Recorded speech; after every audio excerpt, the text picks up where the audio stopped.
ในภาษาจีนแต่ละแขวงในลาวมีหยังแด่มาเริ่มกันที่คำว่า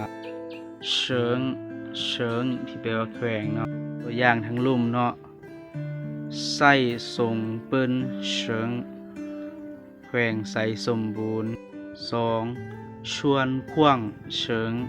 แขวงเสียงขวาง3เสื้อก้งเชิงแขวงสีกอง4สายเยบุรีเชิงแขวงไสยบุรี5ว่านเสียงเชิงแขวงเวียงจันทน์6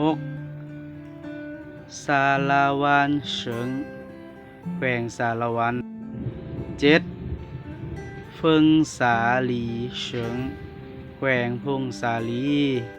8สาวรรณาจีเชิงแขวงสะวรรณเขต9วูตูหมูไส้เชิงแขวงอุดมไซ10ลางปัวลางปางเชิงแขวงหลวงพระบาง11นานท่าเชิงแขวงหลวงน้ำทา12การเมืองเชิงแขวงคำม่วน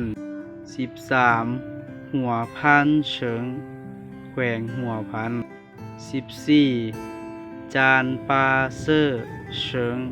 แขวงจำปาสัก15ปัวลีคันไส้เชิงแขวงบุรีคำไซ16โปเฉียวเฉิงแขวงบ่อแก้ว17อาชูโปเฉิงแขวงอัตตปือสุดท้ายสุดเนาะ18ว่านเสียงชื่อนครหลวงเวียงจันทน์ขออนุญาตเราซื้อผู้นี้เนาะออกเสียงผิดหรือออกเสียงบ่ถูกก็ขอโทษขออภัยนำเด้อ